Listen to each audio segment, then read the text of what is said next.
Sementara ini, belum ada penembakan, namun, sekarang hanya siaga 1, Bapak. Jadi kalau pengungsi memang belum kembali ke kampung masing-masing, belum kondusif, Bapak. Saya harap ini bisa didengar oleh pemerintah Jakarta, ya bahkan Presiden Prabowo, bahwa saudara-saudara saya ini orang Papua lagi terlantar. Mereka lagi ada dalam pengungsian. Halo semuanya, selamat datang di channel YouTube Manuskrip Papua. Video ini disusun sebagai bentuk dokumentasi reflektif atas situasi yang terjadi di tanah Papua tanpa unsur provokasi dan sepenuhnya tunduk pada kebijakan platform ini. Papua semakin kacau. Pengungsi, operasi militer, dan ramalan merdeka kini jadi sorotan utama di dalam video ini. Situasi di Papua kembali memanas.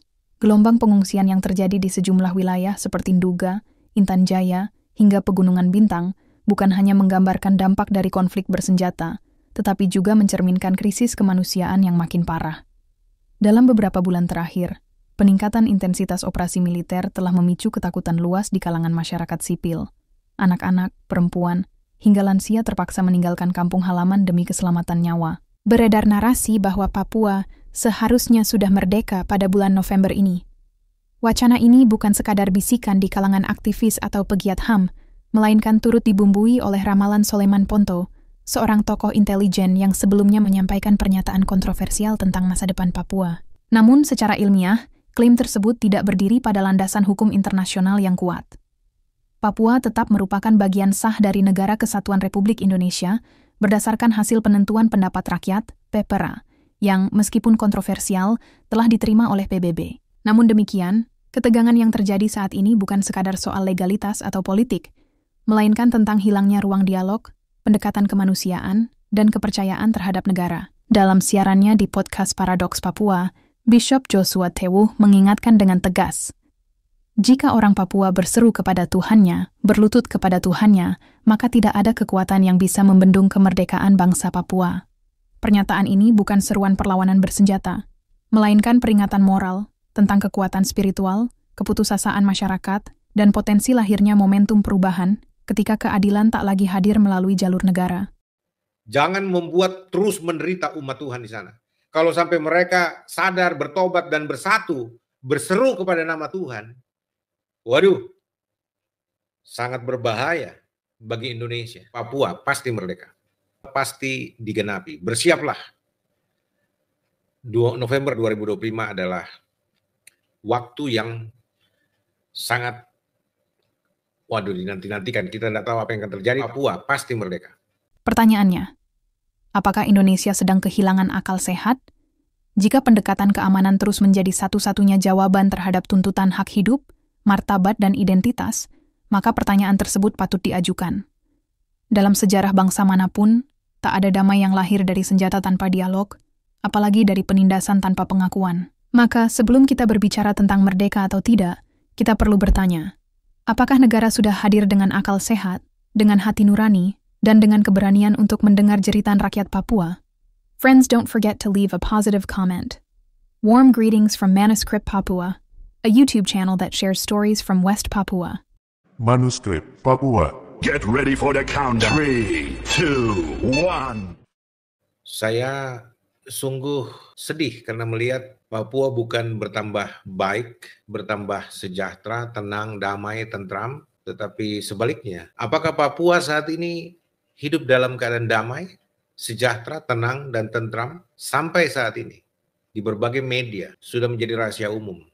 Papua menjadi daerah konflik yang berkepanjangan dan tidak berujung. Tidak ada dirasakan damai, sejahtera untuk orang asli Papua khususnya, dan tidak ada rasa ketenangan dan ketentraman.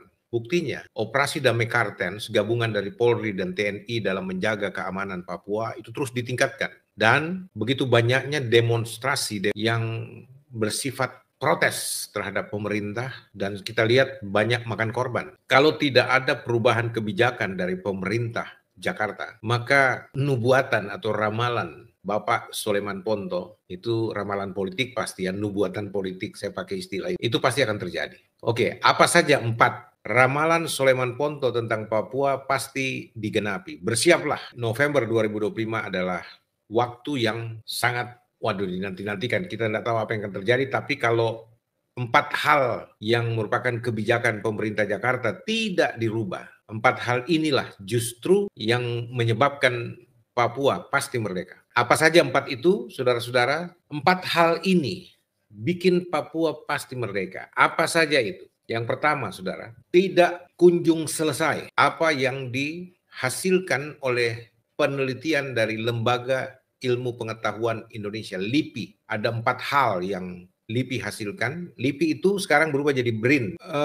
Saya tidak mau terlalu kupas lagi. Saya mau bicarakan ini khusus menekankan saja soal poin pertama yang menyebabkan 3 poin lain di dalam penyelidikan LIPI. Yang pertama bahwa bergabungnya atau ya, saya pakai istilah bergabung dulu. Bergabungnya Papua ke dalam wilayah Indonesia itu bermasalah menurut LIPI. Karena apa? PPRA itu dianggap bermasalah. Orang Papua sendiri sampai sekarang mengatakan mereka tidak bergabung, tapi mereka dianeksasi. Itu bahasa orang-orang asli Papua sampai saat ini. Dan saudara-saudara, menyebabkan kekerasan, pemberontakan, kerusuhan terus berlanjut sampai sekarang. Kedua, akibat yang penggabungan itu tidak sah atau tepatnya bermasalah menurut LIPI, itu menghasilkan ketidaksejahteraan orang Papua. Dan kita tahu ada 4 hal itu penting sekali.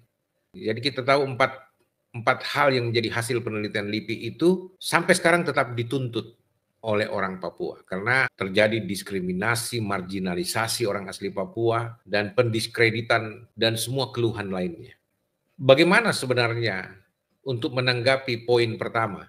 Hal pertama yang menjadi dasar nanti kalau ini tidak diselesaikan itu bisa membawa kepada orang bilang Papua merdeka, Papua lepas dari Indonesia. Bagaimana sebenarnya ditempuh dengan dialog. Cuman dialog ini tidak mau dibuka oleh pemerintah terhadap orang-orang Papua yang berkepentingan dengan itu, yang berkompeten. Banyak kali pemerintah berusaha buka dialog tetapi bukan dengan orang-orang yang menjadi representasi masyarakat asli Papua secara signifikan, tidak. Menurut beberapa tokoh Papua ya.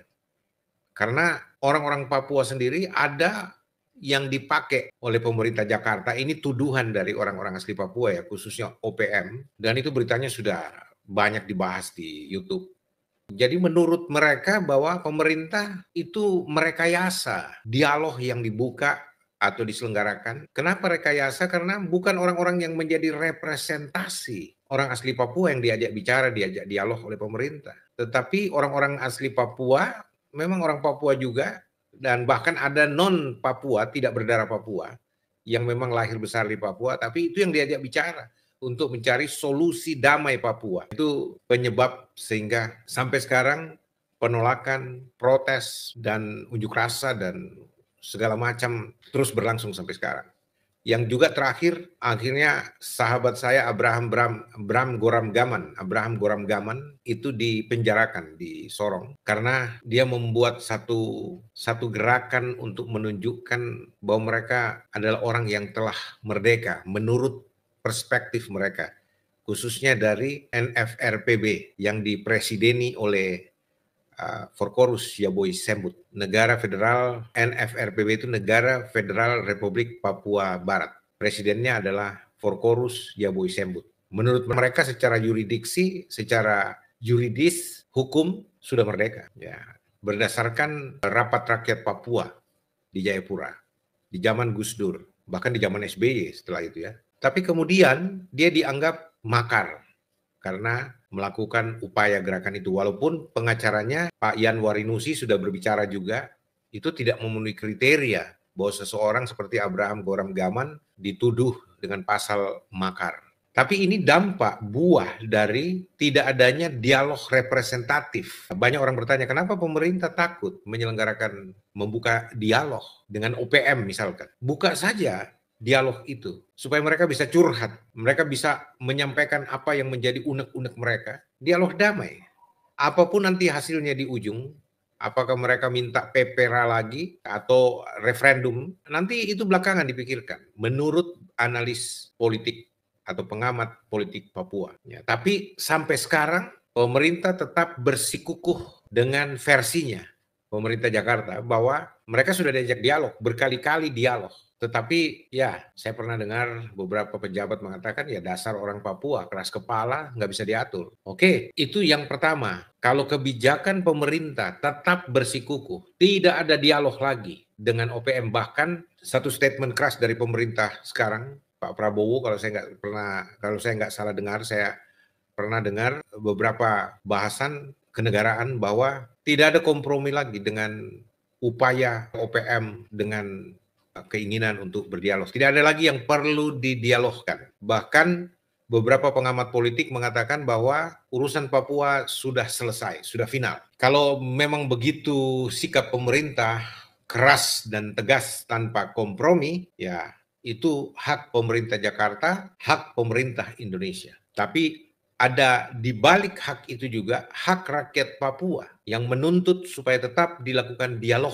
dengan OPM yang menjadi representasi sebagian besar masyarakat asli Papua. Oke, saya biarkan ini menjadi buah pikiran Anda. Lalu yang kedua, apa yang kedua? Hal yang kedua bikin Papua pasti merdeka kalau tidak diselesaikan. Yaitu apa, saudara-saudara? Kebijakan pemerintah Jakarta, pemerintah Indonesia untuk mengeksploitasi tanah Papua untuk kepentingan kaum kapitalis, kaum oligarki, dan kaum-kaum lain yang istilahnya pemburu rente di tanah Papua. Sehingga pemerintah buat kebijakan yang sangat merugikan orang-orang Papua. Kebijakan-kebijakan seperti inilah yang mengundang protes terbuka, keributan, yang menghasilkan apa, saudara-saudara? Yang ketiga, damai kartens, yang kayaknya di sana menjadi security kekal. Padahal kalau bicara politik luar negeri Indonesia, oh Papua aman, Papua baik, damai, tidak ada masalah di Papua. Kalau tidak ada masalah, seperti Yan Warinusi mengatakan, bubarkan saja damai kartens, karena kan tidak diperlukan lagi. Kalau Papua dalam keadaan tidak aman, ya krisis keamanan di sana, ya berbahaya, zona merah berbahaya, itu alasan damai kartens ada. Tapi kan katanya dalam suara politik keluar Indonesia, Papua baik-baik saja, aman, tidak ada masalah. Berarti kan damai kartens tidak diperlukan lagi, sudah harus dibubarkan menurut Yan Warinusi. Itu sebabnya hal-hal seperti ini, kebijakan pemerintah, kalau memang dana otsus itu digunakan dengan benar, tepat sasaran, saya yakin nggak ada orang ribut di Papua. Kalau dana kesejahteraan untuk orang-orang asli Papua itu diberikan haknya, tidak ada lagi pengungsi. Kalau tidak ada semacam rekayasa keamanan di sana, ya saya dengar nih bahasannya benar atau tidak, saya juga pertanyakan. Bahwa ketika Blok Wabu mau dibuka itu, saudara-saudara, itu mereka inti masyarakat itu diusir keluar, alasan ribut TPNPB atau KKB, ribut apa masalah membahayakan, lalu mereka mengungsi. KKB sendiri, OPM sendiri mengatakan yang bikin rusuh justru damai kartens yang mengancam masyarakat dan lain sebagainya.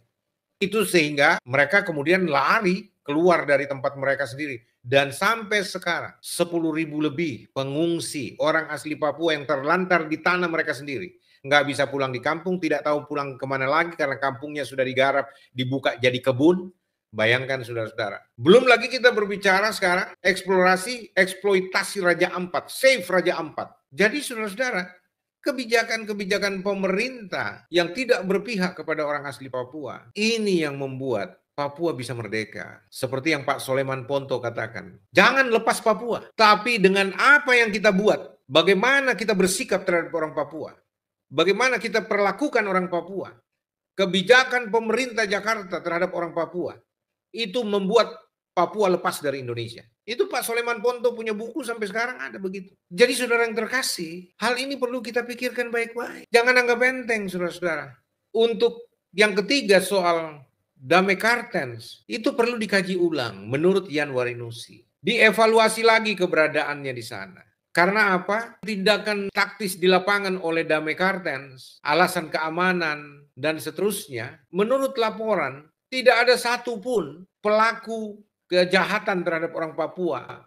Orang Papua meninggal, dibunuh, orang Papua mengalami penyiksaan dan sebagainya, yang semua mereka katakan baik Sebi Sambom dengan laporan-laporannya dan Jeffrey Bomanak, Dan banyak lagi orang-orang asli Papua mengatakan bahwa itu yang lakukan, bahkan pernah sudah viral di berbagai media, anggota oknum TNI Polri yang melakukan itu. Bahkan dari pihak TNI mengatakan bukan kami, polisi yang melakukan itu, tetapi kami yang kena batunya dan seterusnya. Saya pernah dengar berita-berita seperti itu. Dan tidak ada satupun yang diproses menurut laporan dari orang-orang Papua sendiri.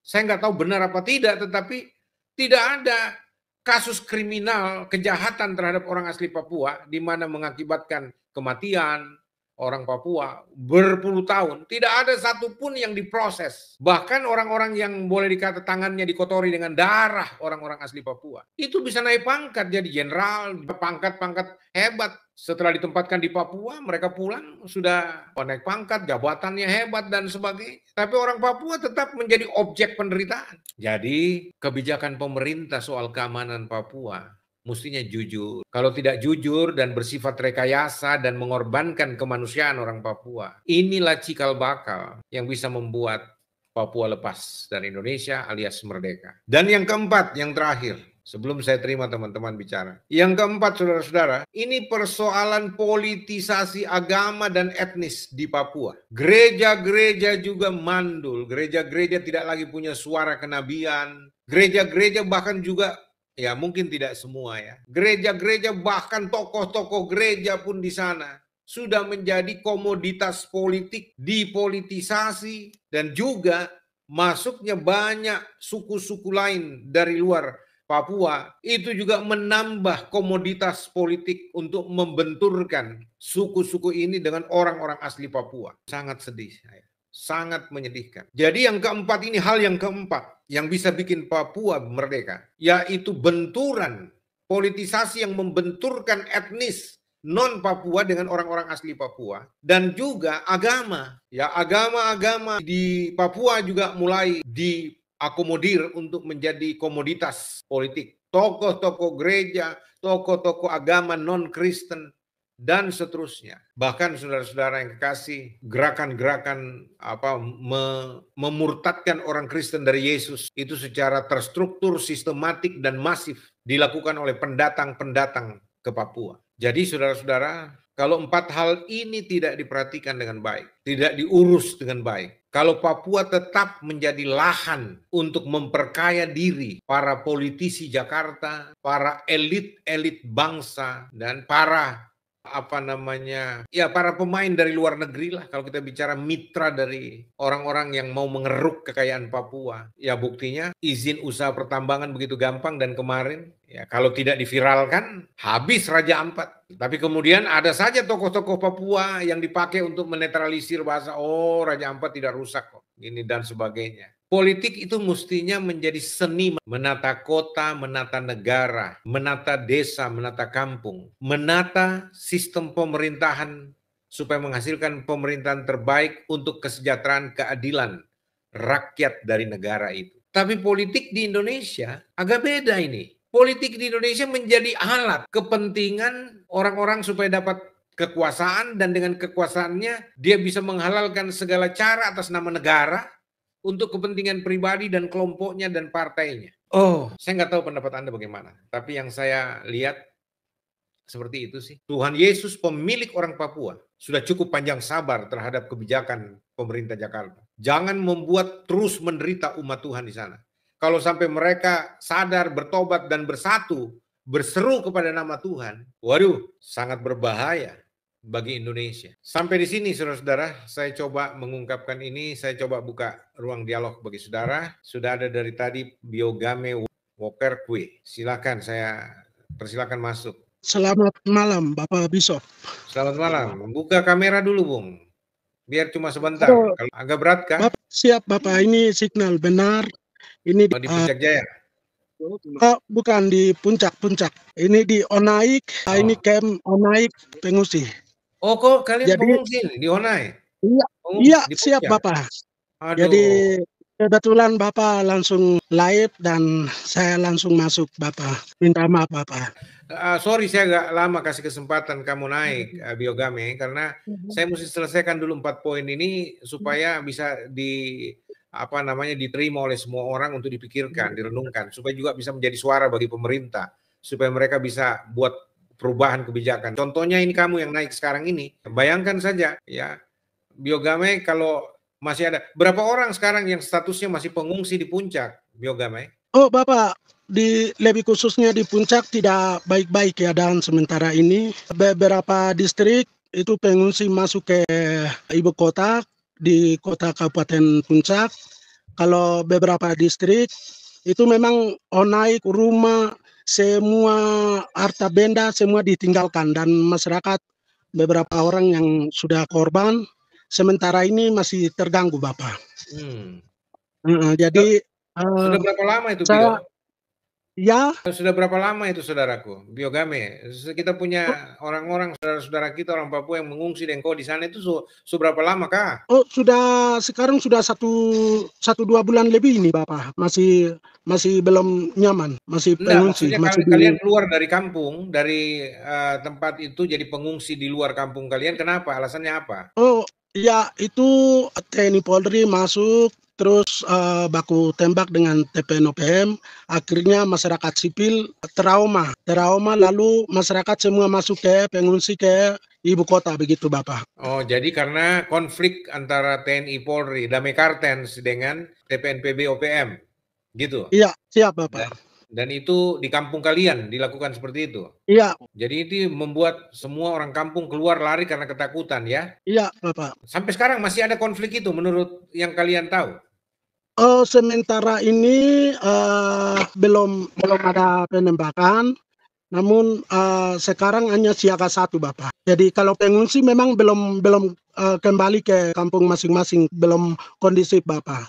Sementara masih pengungsi. Lalu Biogame, jadi kalian di sana itu sekarang ada nggak dari pemerintah Indonesia yang urusin kalian makannya, tempatnya, atau kalian hidup sendiri, berjuang sendiri? Bapak, itu pemerintah ada bantu, namun dari Kabupaten Puncak sendiri, pemerintah Bapak Bupati, Sekda sudah bantu, namun belum cukup Bapak. Ini harus perlu Bapak mungkin bisa merespon juga, mungkin dari pemerintah provinsi juga harus ada respon, begitu Bapak. Menyangkut makan maupun keamanan Bapak. Oke, begitu ya? Iya Bapak. Oke.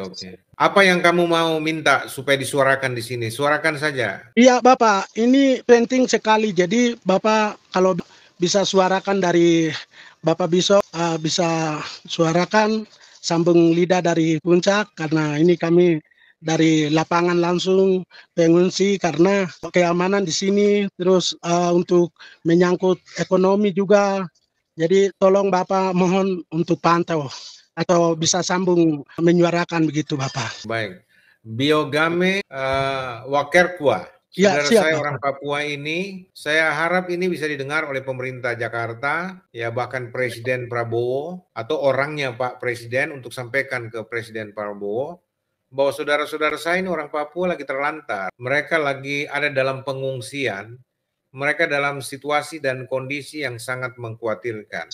Walaupun ada bantuan dari bupati atau pemerintah setempat, tetapi itu tidak memadai dan itu bukan bantuan yang bisa mengayomi mereka yang ada di hutan-hutan, di pegunungan secara tidak pasti, di alam terbuka. Ini saja saya lihat mereka dalam kegelapan, tapi karena mereka kasihan berusaha tampil syuting ini, mereka saya lihat pakai api, pakai senter, pakai api nyala sampai mereka baru kelihatan ini. Kamu pakai api unggun ya? Ini. Iya, Bapak, ini di dalam Onai, Bapak. Oh, Ini di dalam Onai. Onai. Jadi ada orang-orang tua juga di situ, anak-anak juga di situ. Iya, sangat, Bapak. Aduh, Ini berapa orang Onai, di sana? jadi Biogame, ada berapa orang situ, saudara-saudaraku di situ berapa orang?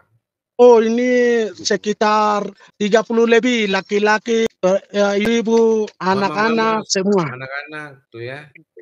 Oke, ya, saya mohon ini pemerintah Jakarta lihat dong, bicara pemerintah di Papua, di puncak itu, tolong diperhatikan saudara-saudara saya ini orang Papua, supaya mereka juga diperlakukan dengan layak. Dan tolonglah dibereskan, jangan tempat itu terus dijadikan semacam tempat angker kampung mereka. Dipulangkan mereka, diamankan.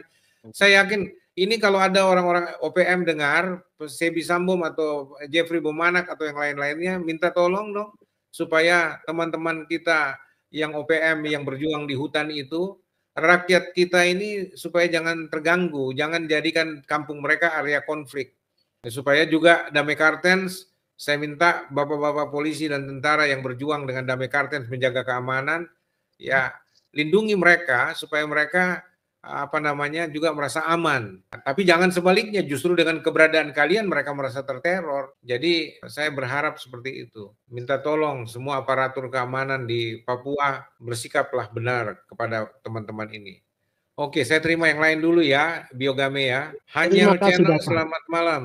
Selamat malam. Ya, selamat malam. Hanyel, bisa suara agak keras Kak sedikit? Ya, Hanyel. Oh, oke. Gimana Hanyel? Di mana posisi Kak? Iya, posisinya kamu di mana sekarang? Di Papua atau di luar Papua? Oh, kalau Oke. Anda dengar dari tadi siaran ini dari awal, bagaimana pendapat Anda, Hanyel? ya, terima kasih atas kesempatan. Mungkin beberapa yang saya juga sempat ikut dan yang saya bicara di sini mungkin kenyataan yang terjadi di sini. Silakan. Saya lagi minum tadi. Iya, Lanjut aja, lanjut. kenyataan yang sedang terjadi di Papua. Kami di sini memang sangat prihatin sekali. Artinya begini, sementara pemerintah pusat memberikan dana otsus kepada kami orang asli Papua, saya sangat prihatin dengan ucapan pemerintah pusat kepada otsus itu. Sementara banyak sekali masyarakat orang asli Papua yang ada di sini nih tidak begitu merasakan apa itu otsus. Masyarakat sampai hari ini tidak tahu itu otsus itu apa begitu. Otsus itu bentuk apa begitu. Sampai hari ini bertanya-tanya di kalangan orang masyarakat Papua sendiri. Karena tidak pernah merasakan bahwa ini otsus itu tidak ada sama sekali, Pak. Dan hari ini yang nyatanya otsus itu digunakan untuk seperti yang penerimaan. Kalau saya mau bilang, saya jujur, yang nyatanya itu otsus gunakan untuk penerimaan TNI Polri. Itu salah satu bagian yang sedang ada. Jadi nanti bilang otsus itu digunakan merekrut TNI Polri. Tapi sementara masyarakat itu terlalu miskin lagi. Terus orang-orang tertentu yang mereka sedang bermain. Seperti yang Bapak tadi sampaikan, bahwa otsus hanya sampai di Papua tapi tidak sampai di Papua, kembali lagi ke Jakarta. Itu sudah yang kenyataan yang terjadi di tanah Papua. Seperti begitu, Pak. Terima kasih. Jadi yang kau maksud ini, Hanyel, bahwa dana otsus itu dipakai untuk perekrutan dan pembiayaan operasional Damai Kartens, aparatur TNI dan Polri yang bertugas di sana. Tapi rakyat tidak menikmati, tidak dapatkan itu. Begitu? Maksudnya begitu? Iya, itu salah satu bagian yang sedang terjadi, saya rasa. Karena realisasi di kalangan masyarakat sama sekali hari ini tidak pernah nampak namanya dana otsus. Bagaimana menurut kau? Jadi, Hanyel, apa yang kau harapkan dengan teman-teman di sana? Menurut saya, masalah apa? Ya, menurut saya di Provinsi Papua Pegunungan.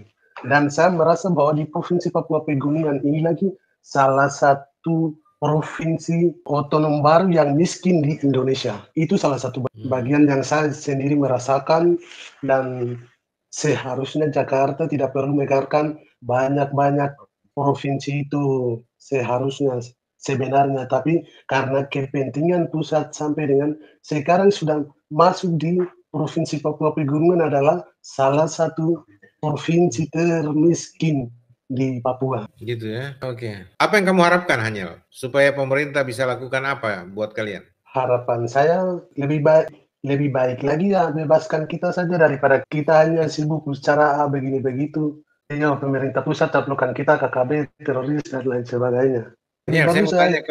Menurut saya bebaskan kita per diri sendiri. Saya mau tanya sama kau, Hanyel, jujur. Menurut kau ini, Hanyel, dengan teman-teman, barangkali kamu sudah bicara-bicara, toh? Saya mau tanya jujur. Kalian rasa kalau misalkan merdeka, lepas dari Indonesia, apa kalian bisa jadi lebih baik, kah? Halo, Hanyel, kau mengerti pertanyaannya? Saya merasa kalau kita merdeka, ya. Kau merdeka dari Indonesia, tapi kau dicaplok oleh negara lain, sama aja bagaimana? Gimana, Hanyel? Iya. Jadi kau yakin kalau kau merdeka lebih bagus Terputus, Pak. Halo, kamu yakin kalau Papua merdeka itu bisa lebih baik dibandingkan tetap ada dalam Indonesia? Begitu maksudmu? Saya rasa lebih baik, artinya kan sementara ya Freeport sendiri kan ada di tanah Papua, dan merdeka berarti kan tidak harus ada di Indonesia lagi toh. Jadi saya rasa itu kejaminan kita orang Papua ada. Kenapa tidak bisa gitu? Kami punya tambang emas Freeport terbesar yang sementara hari ini dijamin Indonesia sendiri dijamin oleh Freeport juga. Tidak ada yang susah saya rasa. Menyedihkan juga ya. Mana tadi Pak ini? Lani mana sudah turun lagi? Lani Halo? silakan naik. Jangan kotak. Teman-teman yang lain silakan ya kalau mau bergabung silakan. Z Papua bilang Pak, Otsus jilid 2 RIP. Kemerdekaan ialah hak segala bangsa, penjajahan di dunia harus dihapuskan. Kok tidak, pertanyaan saya begini, Hanyel, kok kalian tidak berhenti teriak untuk merdeka sih? Kenapa sih? Kenapa kamu tidak berhenti berteriak untuk merdeka? Kok terus-terus saja minta merdeka? Kenapa sih? oh kalau kami berteriak Papua Merdeka dan lain sebagainya, kami merasa tidak nyaman. Kami sudah dibunuh, diperkosa, dan lain sebagainya. Kami sakit juga, Pak. Kami manusia, Pak. Kami ciptaan Tuhan, Pak. Bagaimana kalau di negeri kita sendiri dipantai oleh orang lain, pasti merasa kita sakit lah. Iya, oh kau di pantai nih, kau orang pantai kah? Maksudnya Hanya? dipantai, pantai kami dibunuh, diperkosa, jadikan kita Aduh. OPM, KKB, dan teroris, dan lain sebagainya. Kami merasa manusia, toh, gitu. Jadi apa harapanmu, Hanyel? Harapanmu apa? Ya, harapan kami kan lebih bagus lepaskan kita dari negara ini. Gitu ya. Oke. Supaya nanti supaya Pak Indonesia harus yang lain, negara-negara lain di luar sana, negara lain lagi, provinsi-provinsi lain, toh. Papua dikasih kebebasan untuk berdiri sendiri di atas negeri ini. Jadi kita sudah miskin lagi kalau kita merdeka sendiri baru miskin lagi begitu, Oke, Pak. baik. Standby sebentar ya. Hanyel saya mau ajak bicara dulu Pak Lani. Selamat malam. Shalom, selamat malam Pak Bishop. Malam, hormat. Yo, Pak Lani di mana Ya, posisi Kak? di Manokwari Selatan, Kabupaten Manokwari Manokwari Selatan. Iya, iya. Iya, Sama-sama Pak Yanwari Nusi di sana ya. iya benar. Oke, bagaimana? So dengar dari tadi Kak pembahasan ini apa yang mau disampaikan? Pak Lani, Sebelumnya, Pak Lani putus-putus, tutup saja kameranya supaya nggak berat. Matikan saja kameranya supaya nggak terlalu berat sinyalnya. Oke, siap. Halo, silakan. Saya juga putus-putus ini. iya Pak. Gimana Pak? Bisa? Iya, saya matikan dulu kamera coba. Bagaimana Pak Lani? Ini suara saya bisa didengar? Oke, Bisa? ya Pak, bagus. So bagus ya? Iya, Oke, bagus. memang agak berat ini. Kenapa ya? Oke, silakan. Iya. Apa yang mau disampaikan Kak? Iya, saya tertarik dengan Pak Bishop punya program paradoks ini. Yang lalu saya ikuti terus. Sampai kali ini baru Pak Bishop, saya lihat Bishop baru muncul kembali lagi. Terima kasih Ya, karena puji Pak Tuhan. Bishop, Tuhan karena Pak Bishop bisa kembali ke ruang lagi untuk berbicara masalah kita orang Papua. Terima kasih banyak. Tuhan berkati Pak Bishop. Sama-sama. Silakan Ya. Pak Lani. Ya, tadi apa yang Pak Bishop tadi ada sampaikan sempat saya dengar kaitan dengan November Papua akan lepas. Memang saya selalu ikuti berita di media sosial. Lalu memang saya dengar ada pertemuan MSG di Fiji, ada Perdana Menteri PNG sampaikan bahwa beliau sangat merespon untuk kalau boleh West Papua harus masuk dalam anggota penuh MSG, yaitu Rumpun Melanesia. Nah, kaitan dengan itu, apa yang tadi disampaikan bahwa November 2025 itu Papua akan lepas. Ya, saya juga mengikuti berita dan ya saya yakin apa yang disampaikan itu pasti pada bulan September nanti ada pertemuan MSG. Genosida, kemudian kita punya hutan yang dibabat habis. Hal itu mereka sudah sampaikan ke pemerintah Indonesia, tapi jawaban dari pemerintah Indonesia itu tidak memuaskan mereka. Artinya tidak sesuai dengan apa yang diminta oleh mereka. Dan saya pikir mungkin hal itu juga yang nanti akan dibahas PBB dan pemerintah Indonesia ya harus siap untuk menjawab apa yang nanti akan disampaikan nanti. Dan saya percaya bahwa kita sudah cukup menderita sekian puluh tahun, sehingga apa yang ada dalam kita punya hati selama ini bahwa kita sudah cukup, kita punya hasil sudah dibawa, kita punya kekayaan semua sudah dibawa, bahkan sekarang kita punya hutan dibabat habis. Padahal kita punya hutan itu dikatakan bahwa itu adalah mama dalam arti bahwa kita punya semua kebutuhan hidup sehari-hari ada di situ. Ketika hutan itu dibabat, maka habislah sudah kita mau pergi cari makan di mana lagi. Di dalam hutan itu terdapat babi hutan, rusa, kanguru, segala macam sudah disiapkan oleh Tuhan untuk kita butuh apa-apa. Karena dari hutan itu saja kita bisa hidup, kita bisa makan. Sehingga kalau sampai hutan dibabat seperti begitu, ya kita Pak Bishop bisa lihat saja kita punya mama-mama yang ada di Merauke sana, mereka menangis, mereka sedih. Karena itu tempat di mana mereka mau pergi cari ikan, mau cari berburu, sekarang sudah dibabat. Hal itu membuat kita orang Papua ini semakin sakit. Kita Iya, menderita, tapi ya kita hanya bisa berdoa dan kita percaya bahwa suatu saat Tuhan akan mendengar kita punya pergumulan doa selama ini. iya, Mungkin saudara. Betul, saudaraku. Saya iya, juga lihat mama-mama kasihan setelah saya ikuti presentasi terakhir dari Greenpeace Indonesia itu dalam iya, penelitiannya, aduh ampun, sungai-sungai juga sudah tercemar limbah. Sungai padahal itu aliran untuk orang masyarakat kampung hidup, hutan yang menjadi mama sumber hidup iya, dari anak-anak Papua sudah tercemar. Lalu orang-orang benar, diusir dari kampung, alasan iya, keamanan. Terus mereka mau ke kampung mana? Mereka punya adat budaya berbeda satu dengan yang lain. Yang jadi saling jadi berpolemik multi masalah jadinya muncul. Tadinya kalau istilahnya begini, kalau orang Papua hidup dalam alamnya saja yang diberikan Tuhan, terus mereka punya kekayaan tidak digarap, ya mereka bisa hidup tenang, damai, misalkan ya. Tapi dengan adanya pemerintah Indonesia menggarap, buat kebijakan menggarap, menambang semua. Kalau itu membawa kemakmuran untuk orang Papua nggak apa-apa lah. Tetapi buktinya dengan pertambangan-pertambangan yang ada di Papua, waduh, hanya segelintir orang Papua yang menikmati itu, segelintir kecil saja. Kalau bicara dari 100%, paling ada 5% orang Papua yang menikmati itu. Itu pun orang-orang pilihan dari pemerintah yang mau taat, patuh, dan sebagainya. Tapi masyarakat umum, orang-orang asli Papua di seluruh Papua, dicatat sebagai termiskin di dunia barangkali. Ya saya nggak ngerti, tapi dalam catatan asli Indonesia pun mengatakan Papua dan Papua Barat waktu masih 2 provinsi itu, Bung, itu merupakan provinsi termiskin, padahal itu tanah terkaya. Kekayaannya diambil oleh pihak benar, luar. benar. Itu bagaimana akal sehatnya, logikanya itu bagaimana itu? Benar, Pak Bisop, iya. Terus Dan bagaimana satu lagi, Pak menurut Bisop, Ya, iya, Pak Bisop, satu lagi kaitan dengan saudara-saudara kita yang ada di daerah Intan Jaya. Itu memang ya, kita tahu bahwa Blok Wabu itu memang salah satu tujuan utama dari pemerintah, sehingga mengapa TNI dan Polri dikerahkan ke Intan Jaya?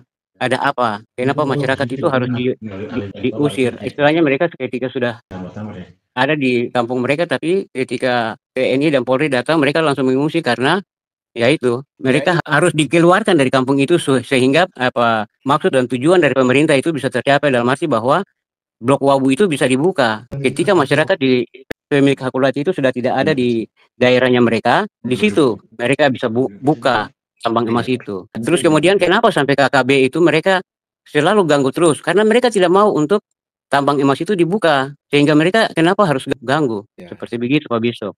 Jadi ada juga pendapat begini yang saya dengar dari berbagai pembicaraan ya, entah benar Iya. atau bagaimana kalian bisa nilai sendiri. Jadi sebenarnya urusan KKB, konflik yang diciptakan di sana itu kan cipta kondisi sebenarnya menurut beberapa pengamat politik. Jadi Benar, Pak Bisop. itu sengaja diciptakan begitu untuk apa? Mengalihkan perhatian dunia bahwa sebenarnya tidak aman dan sebagainya. Iya. Padahal sebenarnya ketika masyarakat dunia memperhatikan soal konflik antara OPM dengan pemerintah Indonesia, di balik itu sebenarnya ada yang dilindungi supaya orang tidak terlalu memperhatikan, yaitu pembukaan tambang, ya penggarapan tambang-tambang emas baru, lahan sawit, Iya. untuk kepentingan Jakarta, untuk kepentingan orang-orang tertentu, kelompok-kelompok tertentu. Tapi Kapitalis, iya. alasannya bicara keamanan, itu kata beberapa Benar, Pak pengamat Bisop. politik ya.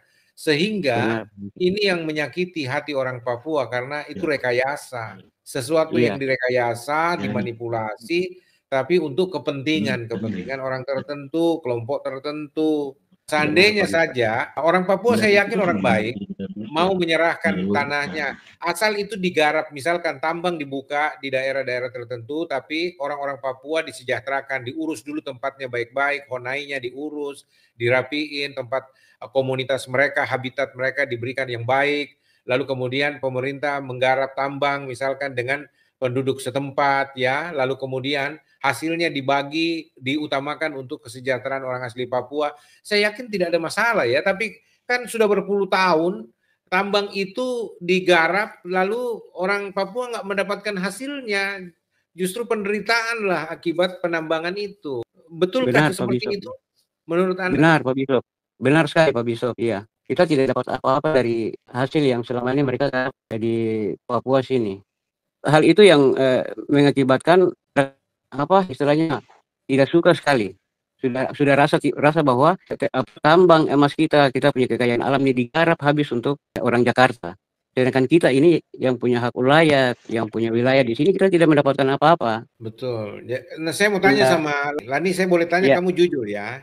Saya mau tanya ini satu hal. ya. Kamu orang di Papua betul-betul takut sama KKBK atau sama TNI Polri? Jujur saja Pak Biso, kami di Papua sini ketika tidak ada tentara, kami aman-aman. Artinya bahwa kita bebas. Tetapi sekarang contoh kami di Papua Barat sini. Kita di Papua Barat sini ya mungkin daerah Tambrau, daerah yang mungkin biasanya ada konflik di situ.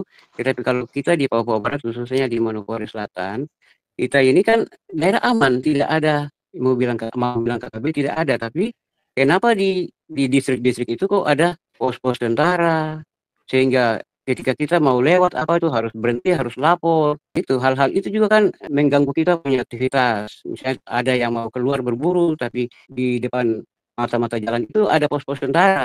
Itu kan masyarakat Papua bertanya, sebenarnya pos tentara itu untuk apa? Sedangkan kita di sini kan aman. Tidak ada AKB, tidak ada yang ribut, tapi kenapa ada pos tentara? Ini jadi tanda tanya untuk kita juga. Sebenarnya ada apa sehingga banyak pos-pos tentara yang dipasang di jalan-jalan di kita di sini. Padahal sebenarnya kita di sini aman saja, Pak. Beda dengan saudara-saudara kita yang ada di daerah pegunungan ya.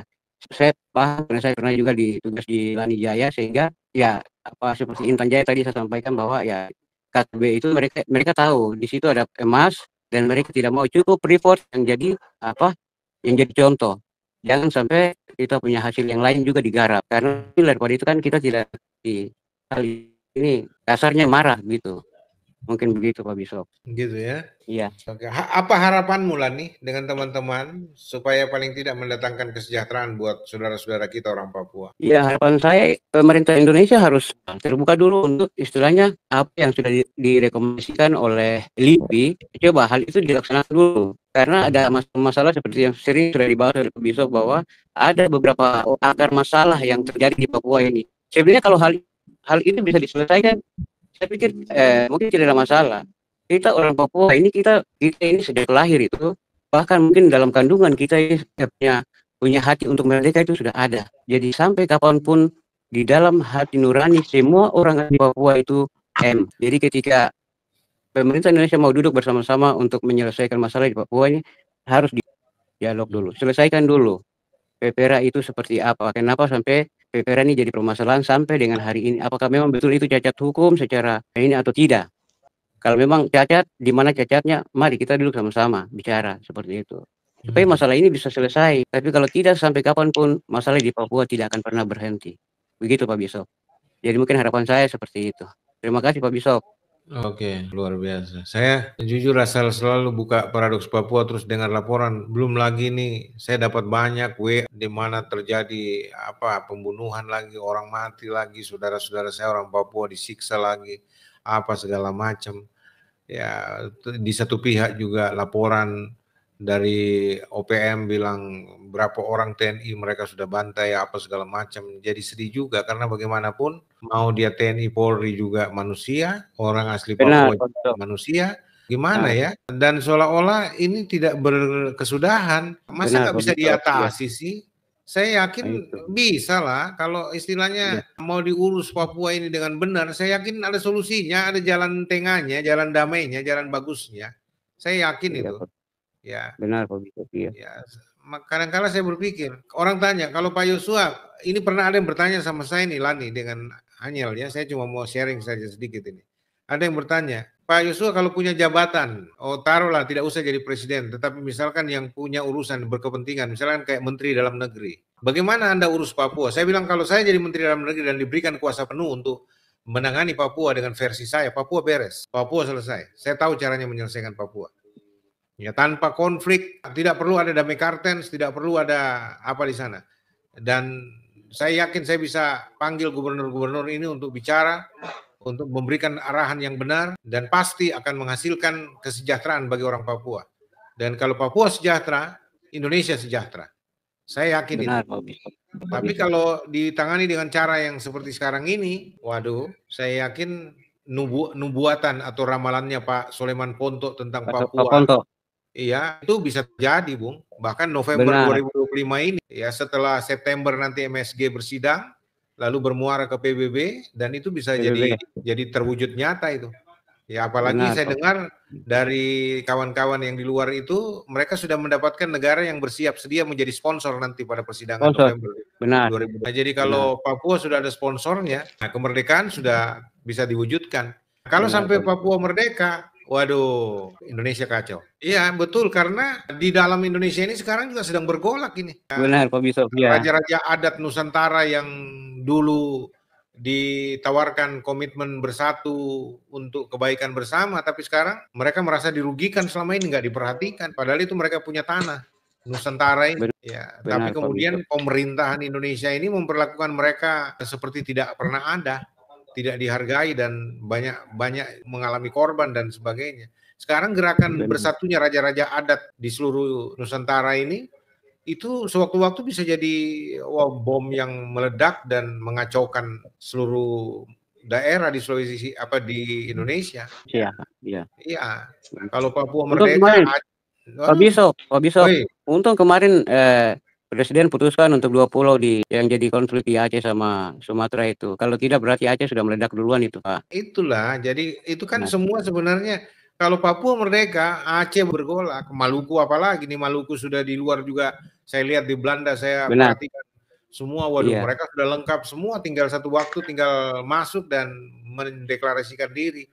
Bahkan mereka iya. sudah punya presiden juga di sana, presiden sementara untuk Republik Maluku Selatan, termasuk Beni Wenda, presiden sementara, pemerintahan sementara, dan ada 7 presiden Papua ini. Ada macam-macam, Simon Sapioper, Betul. ada Pak macam-macam lah. Belum lagi Pak Forkorus di dalam Papua sendiri. Nah, Benar, Pak Bisop. tapi banyak juga yang bilang begini, Lani, ya Iya, Papua tidak akan merdeka selama tidak bersatu orang-orang Papua iya. sendiri. Karena selama ini Papua makan Papua, tipu Papua, itu kan jadi narasi yang Betul. bersebar juga. Lalu Betul. Papua itu dipecah belah, mau aja diadu domba Iya. dan seterusnya. Jadi kalau Papua sendiri tidak sadar, menurut analisis orang-orang ini, tidak akan merdeka. Kalau dipaksakan merdeka, Papua baku bunuh satu dengan yang lain. Bagaimana pendapat? Benar, Pak Bisop. Ya, memang kita harus bersatu.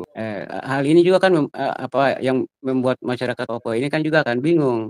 Sebenarnya siapa yang kita mau ikut? Karena ada sampai berapa presiden. Ya, syukur-syukur kalau mereka mengklaim diri presiden dalam arti mereka punya punya jalan politiknya beda-beda, tapi tujuannya satu, oke, tidak masalah. Tapi kalau berbeda-beda kan ya gampang dipecah belahkan toh, sehingga tujuan utamanya tidak akan tercapai. Ini buat Yasik Suhuniap, saya punya WA ini bermasalah, jadi saya nggak bisa dari tadi untuk berbagi. Ini makanya Pak Soleman kasihan juga barangkali masalah nggak bisa masuk.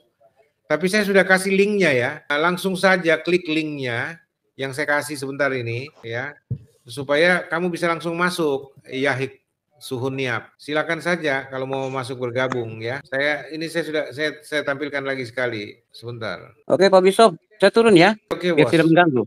Iya. Oke, Oke, makasih Pak Bisop. juga. Ya. Kau tetap di sini nggak apa-apa. Oh iya, oke. Saya mengganggu sambil tunggu yang lain juga masuk, nggak apa-apa. Ini Pak, bapak-bapak yang mau masuk nih, saudara-saudaraku yang mau masuk, silakan, ini linknya saya sudah kasih. Anda tinggal ini aja, tinggal klik saja. Seperti teman-teman ini bisa masuk tidak pakai handphone, pencet link saja. Oke, baik. Istirahat, standby dulu lah nih. Kalau ada yang mau dibicarakan sebentar, silakan lagi.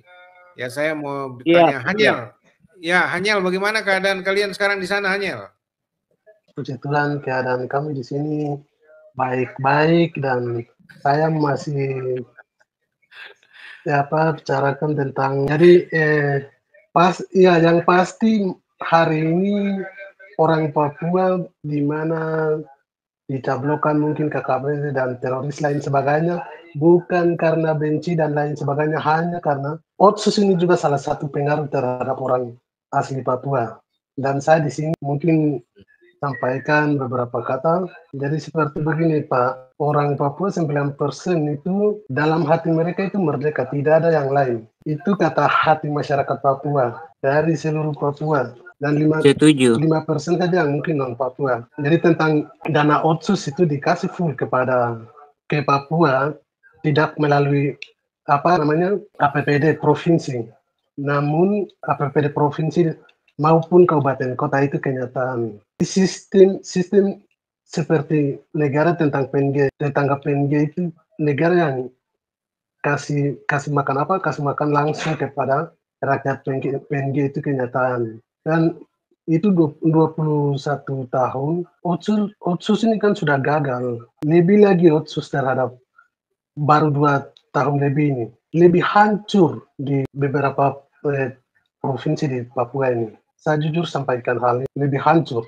Kau pernah Jadi- rasakan dana otsus nggak, Hanyel? Saya tidak tahu itu. Yang saya tahu itu Otsus saja, nama Otsus itu saja. Tapi yang merasakan memang saya tidak pernah sama sekali, Pak. Kau nggak tahu itu otsus binatang apa kah? Itu sudah, itu sampai hari ini masyarakat Papua, orang asli Papua jadi tanya-tanya Otsus itu apa, kayak seperti binatang apa begitu, sampai hari ini jadi tanya-tanya. Saya sendiri juga bingung ini, Pak. Iya, ini saya jujur. Bentuknya itu seperti apa? Iya, sampai hari ini kita memang tidak pernah melihat dari mata kita, tidak pernah merasakan. Tapi yang kami tahu hari ini kan ya nama Otsus itu. Jadi Gitu. Pak, kami memang sangat sekali itu. Oke. Standby dulu sebentar. Ini ada teman kita yang baru masuk ini. Ari Maro. Ari, selamat malam. Shalom. Ari Maro, so masuk ini. Silakan bicara. Halo, Ari Maro. Kau dengar kan atau tidak ini? Hai. Gimana nih Ari Maro? Ini dia tidak dengar atau dia so masuk baru. Ari, kau bahasa Indonesia bisa kah Ari Maro? Kau bicara dulu, Hanyel, kau bicara dulu sama Ari Maro ini pakai bahasa apa? Jangan ditutup itu kau punya mic, Ari. Banyak orang takut masuk. Ini Jeffrey Yumte Sorpus bilang begini, di sini kami tahu bahwa negara memiliki peran sebagai pelindung, pengatur, dan menjamin hak-hak masyarakat adat atau pemilik hak ulayat, terutama terhadap sumber daya alam di wilayah mereka. Oke Pak Jeffrey Yumte, kalau berkenan masuk dong bicara, supaya kita juga tanya-tanya, apakah Anda pemerintah, orang negara, ASN, atau anggota TNI Polri, sampai Anda berbicara seperti ini? Silakan masuk bergabung Pak, supaya kita juga diedukasi nih, supaya saudara-saudara kita orang Papua nggak salah paham. Karena mereka merasa justru apa yang dibuat pemerintah tidak melindungi mereka. Dan bukannya mengatur tapi membiarkan. Buktinya ini pengungsi ini ada 10.000 lebih, tambah yang baru lagi di Puncak ini, lebih dari 11.000 ini. Belum lagi yang di Papua Nugini, status orang Papua di Papua Nugini sana, Papua Barat, di Papua Nugini sana 12.000 lebih, Pak Jeffrey, itu statusnya pengungsi, bukan warga negara Papua Nugini. Itu orang-orang Papua kita, ya, yang statusnya pengungsi tidak diurus oleh negara. Coba, bagaimana menurut Anda kalau bilang pemerintah melindungi, mengatur, dan menjamin hak-hak masyarakat adat? Masyarakat adat yang mana? Sedangkan masyarakat adat yang satu punya hak ulayat yang satu itu, mereka diusir dari daerah mereka, dibenturkan dengan yang lain. Bagaimana coba? Ya, selamat malam Pak Ari. Ari Maro, silakan Pak Ari. Halo. Ngomong Pak, bicara Pak. Buka mulutnya bicara Pak. Halo Pak Ari, malam, silakan. Agak keras ngomongnya. Halo Pak Ari, jangan ditutup mic-nya Pak. Buka, jangan ya itu gitu ya. Silakan bicara Pak. Saya terima. Silakan. Ya, halo, malam. Anda ada di mana nih? Saya di Jogja Pak. Hah? Di Jakarta? Iya, kecil sekali suaranya Ri. Kasih rapat sedikit bibirnya, mulutnya di mic handphone. Kamu pakai apa? Ke headset kah? Buka aja, biar aja handphonenya nggak usah pakai headset. Silakan. Pak Pisau. Ah, itu bagus. Begini aja bagus. Halo Ari Maro, selamat malam. Shalom. Silakan, Ri. Ya, Pak Pisau.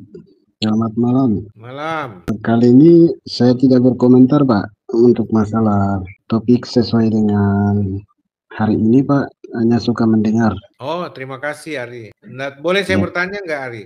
Anda dengar dari awal nggak siaran ini? Pak, saya sudah ikuti, Pak Joshua. Apa pendapat Anda, Pak Ari, dari 4 poin ini yang bisa menjadi penyebab Papua lepas seperti nubuatannya atau ramalannya Pak Soleman Ponto? Menurut Anda, apa betul seperti itu? Bisa? Memang kenyataan di lapangan bisa dikenapi Pak nubuat Pak Soleman Ponto ini, dan juga Badan Intelijen tentu dia sudah terukur Pak, karena masalah agenda Papua ini dari sejak ke-63 hingga sampai hari ini sudah diplomasi tinggi di dunia luar, agendanya juga sudah ya mendunia, tidak hanya di nasional atau lokal. Kalau di daerah provinsi lain tentu masih tertutup, tapi masalah Papua sudah dunia, sehingga masalah Papua bisa diperkirakan tahun 2025 tentu bisa terjadi.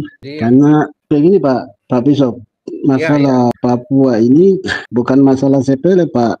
Kalau untuk ibaratkan anak minta makanan tapi bapak tidak diberi, bisa menangis terus sepanjang itu bapak juga bosan Pak. Iya, betul. Tentu bapak juga bosan, ada intervensi luar tentu akan mendengar bapak juga, karena kekerasan ADT, RT tentu bisa terlepas karena bapaknya tidak jaga rawat, titipan dari luar bahwa engkau harus jaga tapi tidak jaga, tentu intervensi luar akan masuk. Anda berasal dari daerah mana di Papua, Ari? Daerah pegunungan Pak, Papua Pegunungan.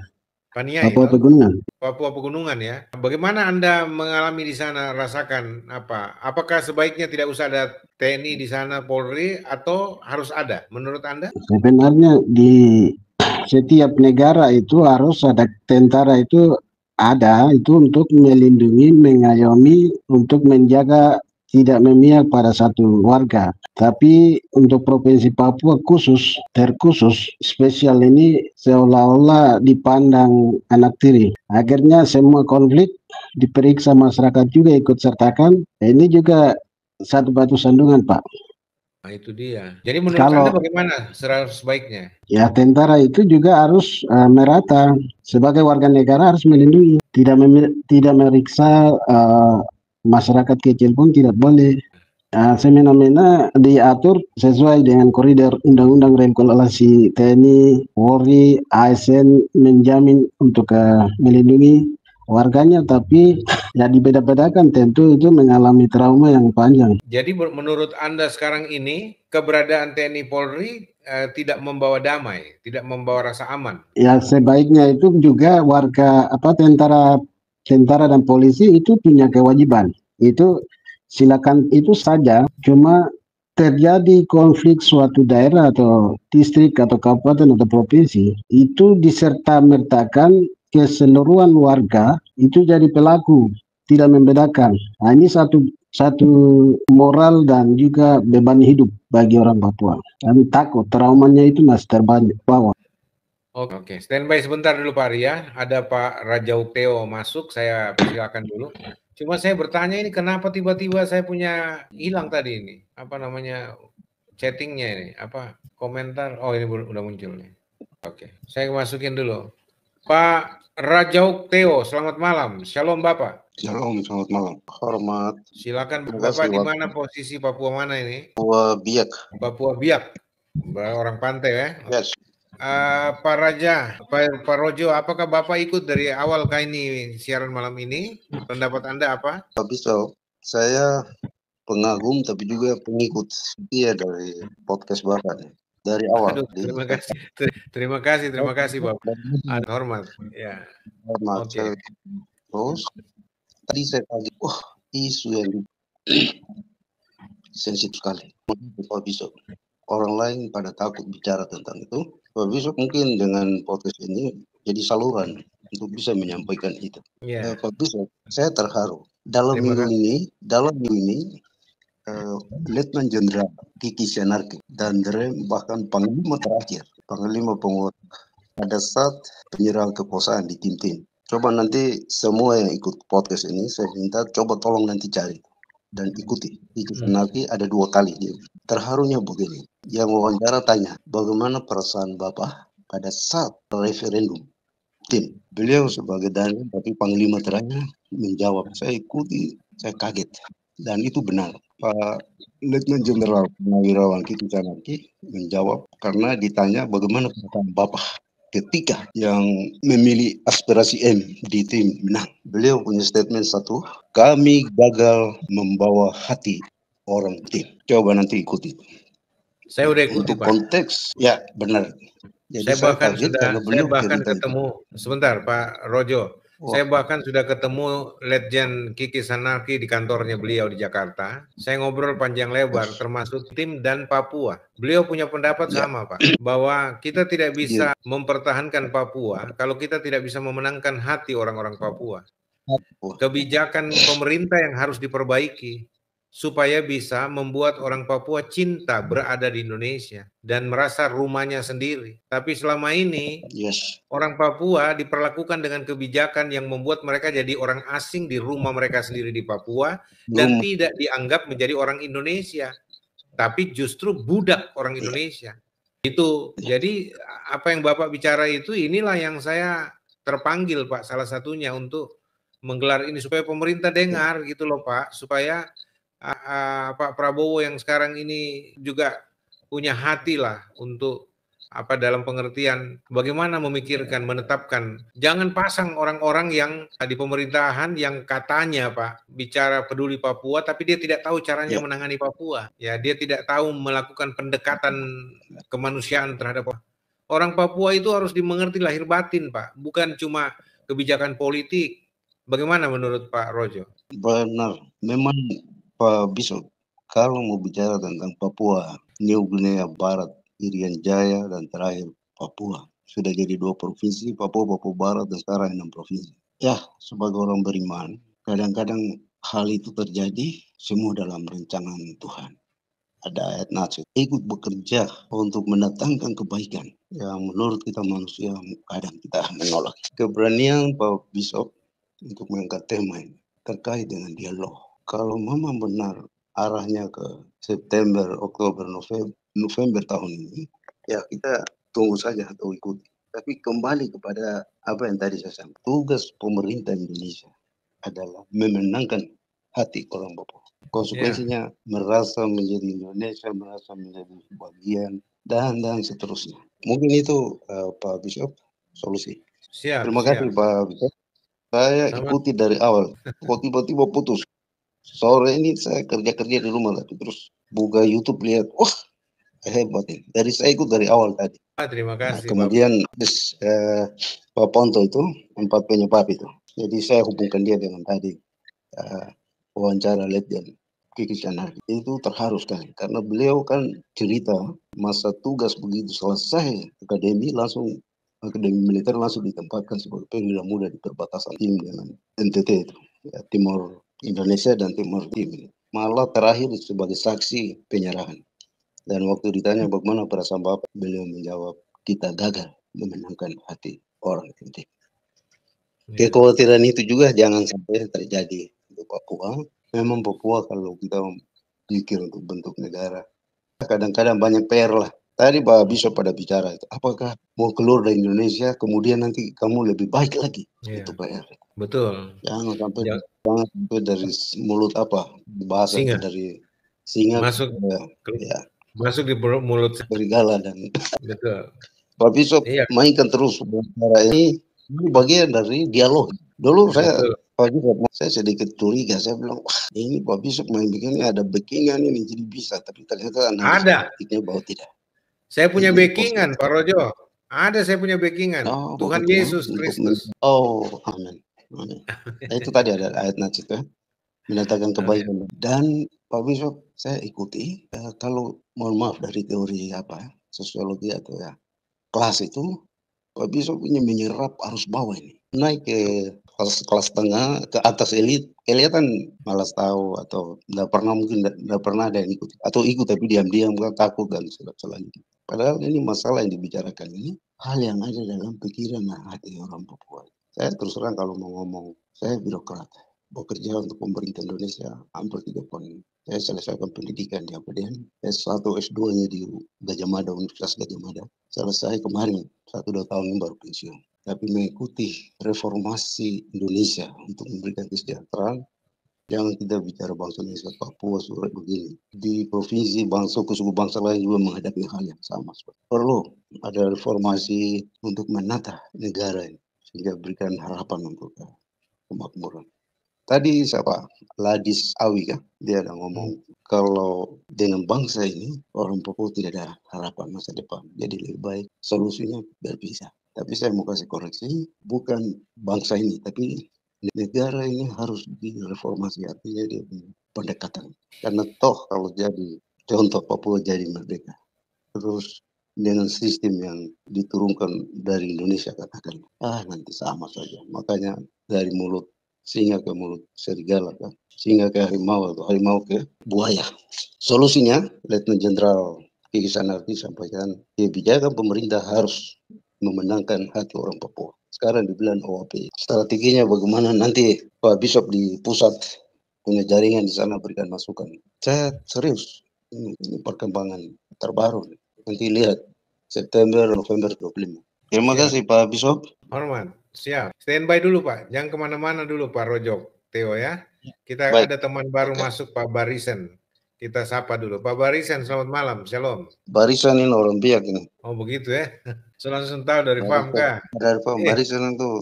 Barisan sebelah begitu dibilang FAM. orang biak dia langsung hilang lagi ya. Gimana Barisan? Ini karena mungkin sinyal kurang bagus kah? Oke, jadi Pak Rojo, saya sendiri Pak terpanggil untuk memberikan fasilitas forum untuk saudara-saudaraku orang Papua berbicara, karena tidak ada media yang mau beri ruang buat saudara-saudaraku orang Papua untuk curhat, untuk bicara. Kalau toh ada Pak pemberitaan satu arah, ya artinya Papua menjadi objek pemberitaan, kesengsaraan orang Papua menjadi laporan berita, ya. Apa yang dialami orang Papua hanya seperti laporan-laporan saja. Tapi kita tidak pernah dengar orang Papua sendiri berbicara curhat. Kecuali demo-demo orang-orang Papua saja. Konflik antara TPNPB OPM dengan Damai Kartens. Itu saja yang diberitakan. Tapi bagaimana isi hati orang Papua untuk diberikan ruang, forum berbicara seperti ini. Nggak ada media yang sediakan Pak. Makanya saya terpanggil untuk itu Pak Rojo. Untuk memberikan forum ini kepada siapa saja orang Papua, saudara-saudaraku mau bicara silakan.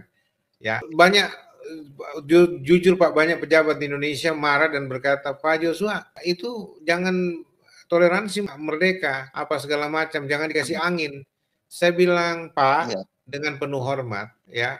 Kalau Tuhan tidak menghendaki belum menghendaki Papua merdeka, apapun upaya orang Papua tidak akan merdeka. Tapi kalau Tuhan sudah berkehendak untuk memerdekakan Papua, kekuatan manapun di dunia, jangankan kekuatan TNI Polri Indonesia, gabungan seluruh negara untuk mempertahankan Papua tetap di Indonesia, kalau Tuhan bilang Papua harus merdeka, tidak ada yang bisa tahan. Jadi semua bersandar pada kedaulatan Tuhan. Saya sendiri tidak berpihak pada kemerdekaan Papua. Saya terus terang Pak, cinta saudara-saudara saya orang Papua supaya tetap ada di Indonesia. Tapi kalau saya lihat kebijakan pemerintah membuat saudara-saudaraku ini sengsara terus, bermasalah terus, ya saya juga berdoa ya Tuhan kehendak-Mu lah yang jadi, yang terbaik aja lah yang terjadi. Bagaimana? Karena begini Pak, Papua bukan cuma sekedar saudara sebangsa dan setanah air bagi saya Pak. Tapi orang Papua adalah saudara sedarah bagi saya Pak. Kenapa? Karena darah Yesus yang mempersatukan kami. Itu persaudaraan yang kekal. Saya suka bicara begitu. Jadi Anda mesti tahu, tanah Papua itu tanah Injil. Jauh sebelum Indonesia lahir, Pak Rojo. Orang Papua, tanah Papua sudah dimenangkan bagi Kristus, sudah diserahkan bagi kerajaan sorga. Rajanya raja di atas segala raja, yang namanya Yesus Kristus Tuhan itu. Ya, sehingga orang Papua milik Tuhan. Ya, jadi kalau pemerintah Indonesia memperlakukan orang Papua buruk, saya marah Pak. Ya, saya nggak senang. Ya, apalagi kita tidak memanusiakan orang Papua. Ada jenderal-jenderal yang menganggap enteng, rasis banget.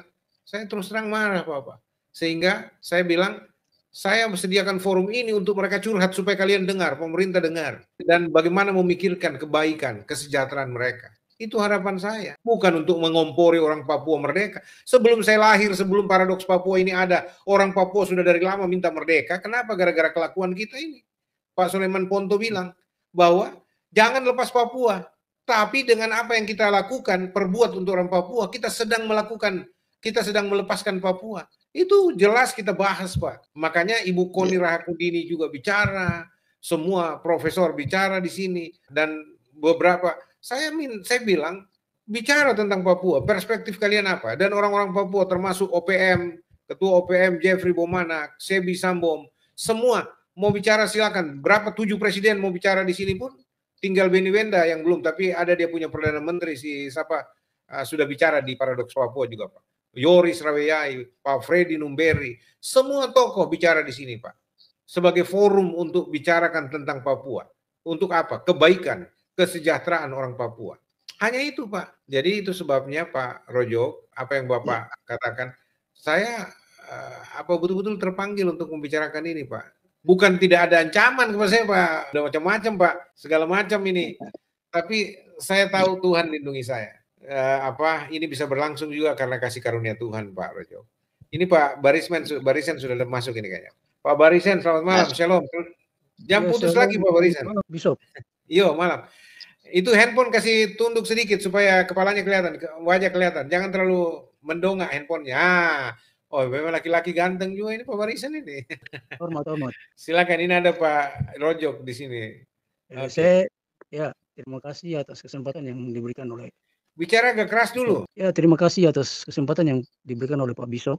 Oke, sama-sama. Saya sedikit sambung dengan narasumber yang tadi sudah berbicara tentang hal yang sudah terjadi di tanah Papua ya. Kalau seperti yang tadi Pak Bishop katakan tuh kemungkinan itu akan terjadi. Karena tadi beberapa teman-teman yang masuk dan menyinggung tentang otsus itu, ya itu percuma saja Pak Bishop, percuma, tidak ada realisasi di lapangan tentang apa itu dana otsus. Tidak ada, sama sekali tidak ada, sangat-sangat tidak bermanfaat bagi masyarakat, terutama di kampung-kampung. Itu terjadi sangat-sangat ini menyedihkan di masyarakat adat di kampung-kampung. Jangankan di pesisir pantai, di lembah bahkan pegunungan pun mungkin sama, mereka merasakan yang sama. Terus intimidasi itu terjadi. Ketika kita melarang aparat desa jangan mengambil hak rakyat tentang dana desa yang diberikan oleh pemerintah pusat daerah, itu percuma juga, karena yang saya alami itu terjadi ketika saya marah kepada pemerintah dalam hal ini aparat desa, mereka sampai ancam saya.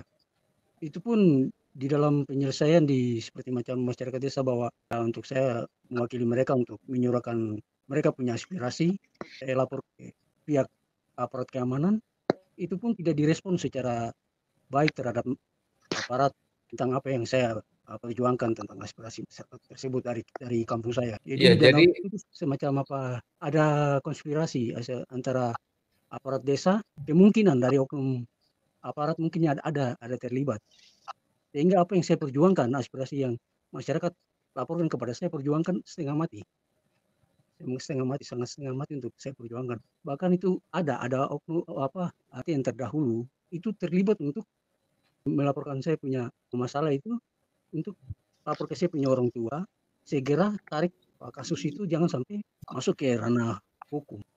Jadi hal itu sudah terjadi berulang-ulang. Nah, sekarang kalau Pak Yoso tadi bilang dana otsus itu bagaimana? Masyarakat itu bisa rasa tidak? Saya sepakat dengan teman-teman yang ada di daerah-daerah yang tidak ada tanggung jawab. Tidak dirasakan. Ya, oke. Nanti kita akan lanjut bahas itu, Pak. Kita coba sambut dulu, kita punya orang muda ini. Tadeus, Richard, selamat malam. Shalom. Iya, selamat malam, Pak. Salam sehat selalu. Terima kasih, sama-sama. Sehat selalu ya, Richard, Tadeus. Iya. Ini ada selamat malam juga untuk bapak-bapak yang sudah bicara banyak dari awal sampai sekarang. Iya. Kau di mana ini, Tadeus? Kau di posisi mana, Papua? Bovendigul, Papua Selatan. Wih, Bovendigul, luar biasa. Oke, baik. Kau sudah dengar dari tadi atau baru masuk, Tadeus? Kau sudah dengar pembahasan ini kan? Baru masuk. Iya. Kita sedang membahas ramalannya Pak Soleman Ponto. Bukunya dia tulis itu Jangan Lepas Papua. Tapi dengan apa yang pemerintah punya kebijakan perlakuan terhadap orang Papua, sebenarnya pemerintah sedang melepas Papua. Lalu saya uraikan ada 4 hal yang bisa menjadi penyebab, hal paling fundamental bagi orang Papua, merupakan kebijakan yang salah yang dilakukan oleh pemerintah, yang bisa menjadi penyebab Papua merdeka. Salah satunya, tidak dibukanya pintu dialog untuk berbicara bagaimana menyelesaikan Papua dari orang-orang Papua yang punya kompetensi, yang menjadi representasi dari sebagian besar masyarakat Papua. Itu yang pertama. Kedua, bahwa kebijakan pemerintah untuk menetapkan Damai Kartens sebagai security kekal di sana yang tidak berkesudahan, ya, padahal pengumuman pemerintah kepada dunia internasional, Papua baik-baik saja, tidak ada masalah, aman, damai, tapi Damai Kartens belum pernah dibubarkan, tidak. Padahal Yanwari Nusi bilang, kalau memang Papua damai, tidak ada masalah, bubarkan saja Damai Kartens. Ya, justru Damai Kartens ini ada yang membuat anak-anak KKB ini, TPNPB, OPM ini jadi tambah masalah. Lalu yang ketiga, kebijakan pemerintah untuk memberikan izin usaha pertambangan, termasuk pembukaan lahan sawit. Itu yang membuat orang Papua jadi marah, tambah marah. Karena apa? Waktu masalah Freeport saja, orang Papua tidak merasakan manfaat Freeport, ya, pertambangan di Tembagapura. Lalu kemudian mau buka lagi baru, dan itu bahkan merambah kepada Raja Ampat, daerah geopolitik dan daerah konservasi Raja Ampat.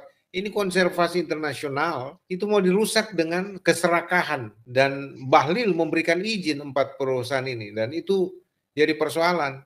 Menteri Bahlil ini memang dianggap orang Papua sebagai biang kerok permasalahan di Papua, terutama soal pertambangan. Itu sebabnya kita perlu bicarakan ini secara baik dalam pengertian solusinya yang kita mau cari. Karena yang keempat, saya masukkan juga faktor gereja-gereja di Papua ini mau menjadi alat politik, dipolitisasi.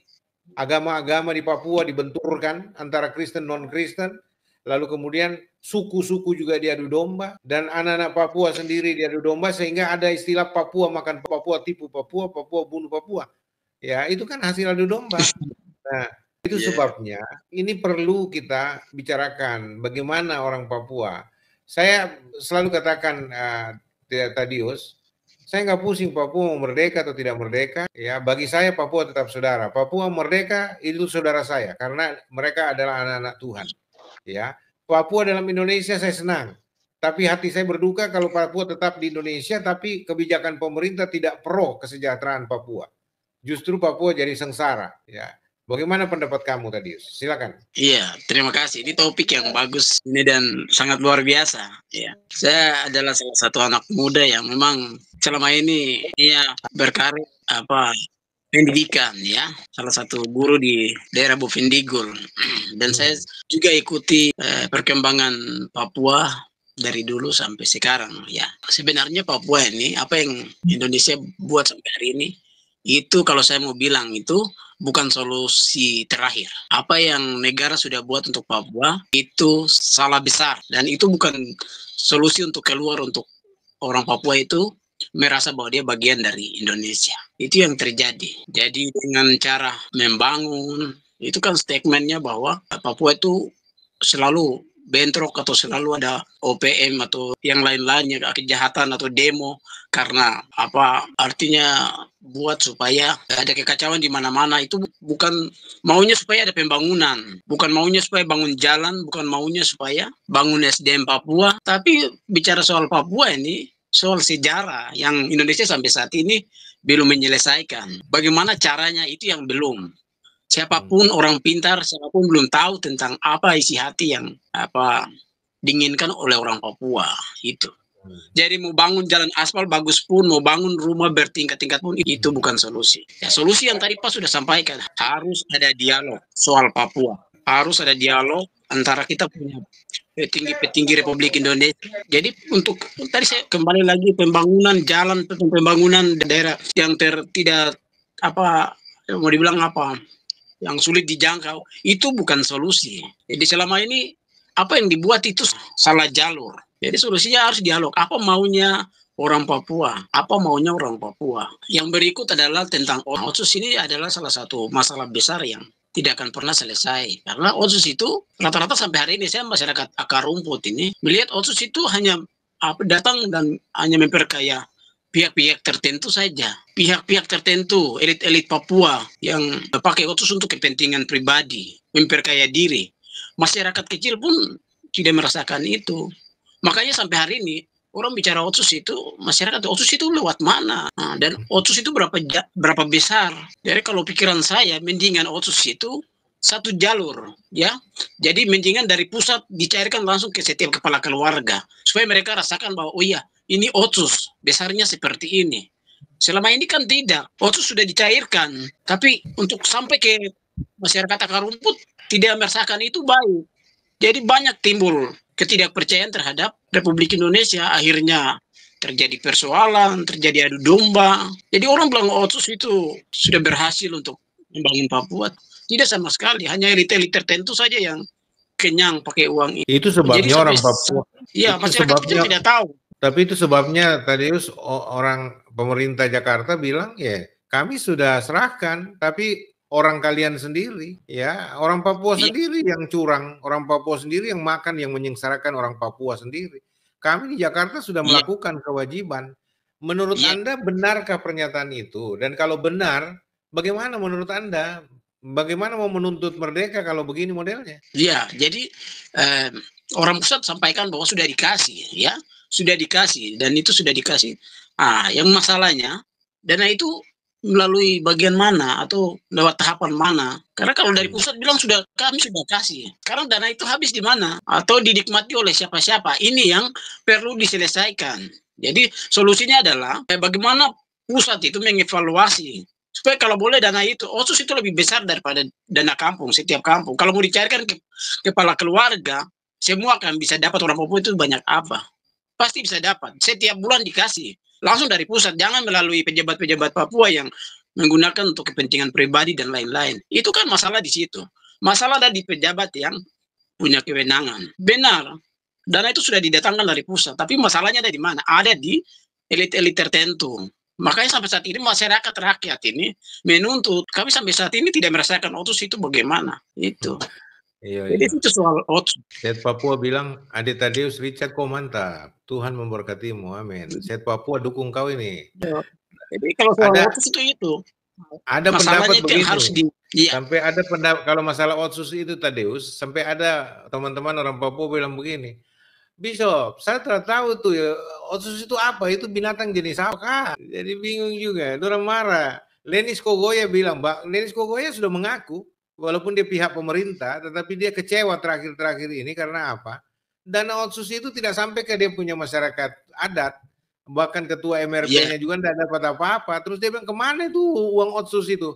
Akhirnya dia so jengkel juga, apalagi mungkin dia tidak dapat jabatan lagi sekarang ini, jadi dia so mulai buka mulut lagi, marah lagi tuh. Tapi apapun itu pengakuan bahwa betul bukan cuma Lenis Kogoya, tetapi ada banyak lagi yang punya datang bicara langsung sama saya, bicara di Jakarta, bicara di Papua. Mereka bilang bahwa dana otsus itu bukan untuk orang asli Papua. Dana otsus itu untuk orang-orang yang datang ke Papua, yang ngurus Papua, tapi orang asli Papua dia cuma dapat pantat senjata, dapat sepatu laras, apa segala macam. Aduh, saya bilang masa begitu sih. Lalu yang berikut tentang proyek-proyek yang sekarang kita lihat bertubi-tubi datang ke Papua. Contoh yang kemarin kami banyak komplain di media itu tentang Raja Ampat itu kan sudah diputuskan bahwa dia daerah konservasi yang sudah ditetapkan oleh internasional. Tapi kok masih ada perusahaan yang bisa masuk di Raja Ampat. Padahal itu sudah dilarang menurut undang-undang yang berlaku. Kau mesti tanya itu sama Bahlil. Kau mesti tanya sama Bahlil itu, jangan tanya sama saya. Ya, itu ada permainan apa di situ? Sampai kok perusahaan bisa tiba-tiba ada di Raja Ampat, sementara itu daerah konservasi yang sudah terkenal secara dunia. Lalu berikut, kita lihat di Papua Selatan, sawit, proyek-proyek besar, strategis dari pusat, yang kita saat-saat ini alami lewat masyarakat itu terjadi adu domba di sana. Itu ada yang menyetujui dan ada yang tidak. Ada yang aturannya masyarakat kaget-kaget di bawah kok. Perusahaan ini langsung turun ke sini buka lahan seperti ini atas izin siapa. Akhirnya yang bentrok di sana adalah masyarakat, hak ulayat. Tapi pemerintah bilang itu tanah kosong. Itu yang salah. Itu tanah adat. Setiap orang Papua punya hak ulayat. Jadi harus melalui adat-adat ya. Harus melalui tanah hak adat, ya, hak adat masyarakat. Akhirnya banyak masyarakat adu domba. Sebentar Tadeus, saya mau tanya dulu Pak Rojo, kan juga ini boleh dikata cukup lama menjadi bagian dari birokrasi. Sepengetahuan Bapak, apakah seluruh tanah Papua itu memang cuma sebagian ada rakyatnya, ada penduduknya, tapi sebagian besar tanah Papua itu nggak ada penduduknya? Apa benar isu itu yang dibangun oleh pihak Jakarta? Pak Rojo, silakan Pak Rojo. Yang berlaku di Papua sesuai sebelum pemerintah Indonesia, pemerintah Belanda, hukum adat itu sangat didengar, bahkan diakomodir, bahkan diakui. Jadi tidak ada, misalnya dibilang tidak ada tanah kosong di Papua, semua ada penghuni, pemilik. Berarti statement pemerintah Jakarta itu bohong? Bahwa itu tanah kosong, tidak ada.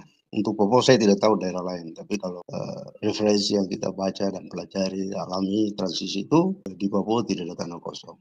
Semua ada pemilik berdasarkan suku. Terakhir kan dimatangkan itu yang 7 wilayah hukum adat itu. Dan terakhir sudah 6 provinsi, sekarang tinggal satu lagi, satu provinsi supaya kenal pas dengan wilayah adat yang dipetahkan oleh Belanda dulu dan Indonesia, ya zaman Indonesia. Jadi sebetulnya itu tidak ada. Kalau saya tidak tahu di provinsi atau daerah lain. Untuk Papua itu hukum adat berlaku untuk kita yang mau OPD. Itu sebenarnya sudah dibantah dengan Ketua OPM Jeffrey Bumanak dan beberapa presiden kemerdekaan Papua bilang seluruh tanah Papua itu ada penduduknya. Jadi tidak ada tanah sejengkal pun di Papua yang tidak punya pemilik.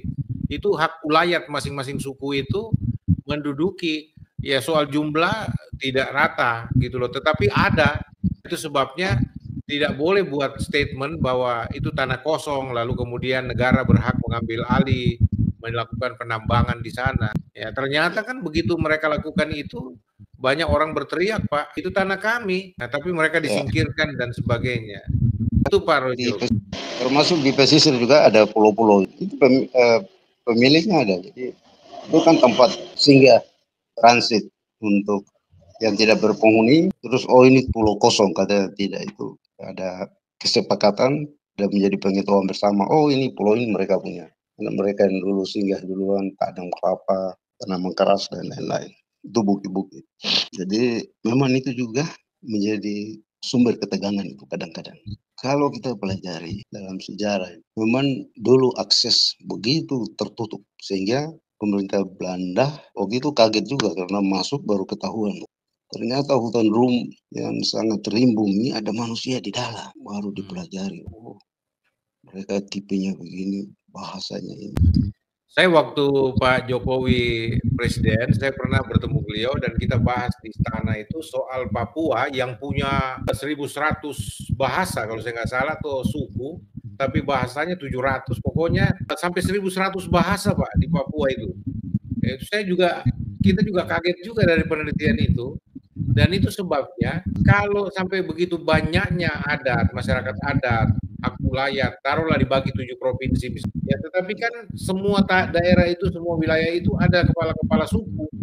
Bayangkan saja adatnya berbeda-beda, bahasanya begitu banyak. Jadi nggak masuk akal kalau ada tanah di Papua itu nggak berpenghuni, Pak. Itu tanah liar, tanah kosong. Apalagi yang banyak tambang emasnya di sana. Dibilang nggak ada orangnya. Itu jadi persoalan. Nah, generasi muda kayak Tadeus kan jadi marah gitu loh. Bagaimana menurut Pak Tadeus sendiri? Silakan. Tapi sebelum Pak Tadeus ini Hanyel masuk ini. Hanyel gimana Nyel? Mau masuk lagi kenapa Nyel? Ada yang mau disampaikan? Ada hal baru? Tadeus kenapa hilang ya sinyalnya? Pak Rojo kalau memang mau matiin kamera nggak apa-apa Pak. Supaya sinyal nggak berat. Saya juga ini mesti matiin kamera. Tapi mungkin kita sedikit lagi selesai ya. Sudah mau ini saya berikan kesempatan masing-masing kita lah untuk membuat pernyataan-pernyataan terakhir ini. Sudah 2 jam setengah lebih nih. Saya juga udah mulai kelelahan. Saya butuh istirahat dulu. Besok pagi hari Minggu ada pelayanan. Jadi saya berharap kita berikan semacam closing statement lah masing-masing. Apa harapannya? Ya, mulai dari Hanyel dulu. Hanyel, bagaimana Nyel? Ada pendapat akhir kau mau beritahukan atau semacam rekomendasi? Silakan Hanyel Channel. Oke. Pak Barisan, bagaimana Pak Barisan? Ada yang mau dikatakan mungkin itu semacam pendapat rekomendasi dari Bapak dari bahasan kita malam ini. Silakan Pak. Mungkin dari saya ini pemerintah kalau berkeras hati tentang apa yang ditemukan oleh LIPI, permasalahan itu mau tidak mau mungkin mereka akan menghadapi hal yang Pak Solomon Ponto sudah Ya, jadi artinya pemerintah harus rubah kebijakan begitu menurut Bapak ya? Kalau mungkin rubah kebijakan mungkin sulit karena itu sudah mengakar sampai ke daerah, ke pusat sampai ke daerah karena birokrasi yang pimpin di daerah itu dari partai pusat. Lalu menurut Anda bagaimana? Dibiarkan begitu saja? Kalau pemerintah pusat dia punya kebijaksanaan untuk mau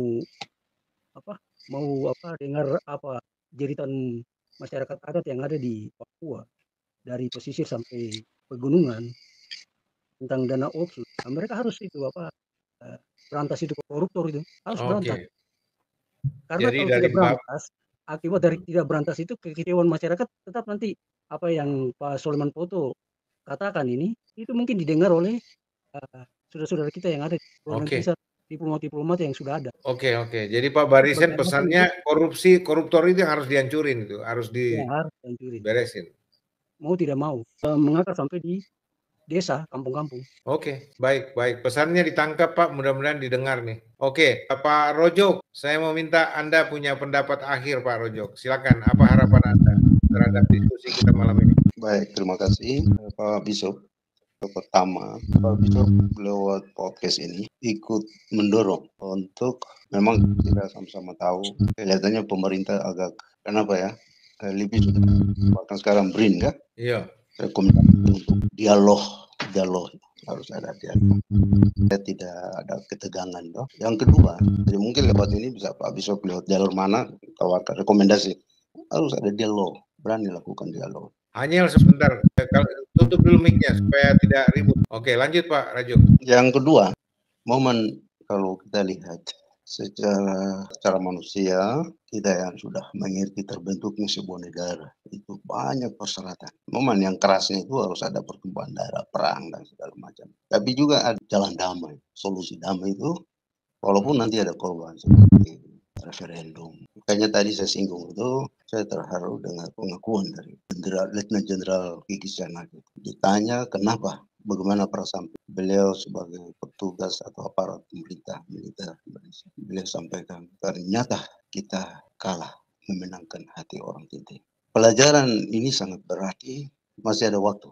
Pemerintah Indonesia segera melakukan rombak, cari solusi, cari strategi yang jitu untuk segera rebut hati orang asli Papua. Merasa memiliki kan Indonesia, merasa memiliki. Jadi harus ada strategi yang dibuat secara radikal. Kemudian yang ketiga, ya kita sama-sama tunggu sebagaimana yang digembar-gemborkan bahwa nanti September, Oktober, dan November seperti banyak ramalan. Ini pesan khusus buat Bapak Bishop, Yesuateu, terus podcast seperti ini ada maksud niat baiknya di dalam. Undang kasih informasi terbaru. Saya ikuti. Ya, siap. Ya, Oke, terima Pak. kasih.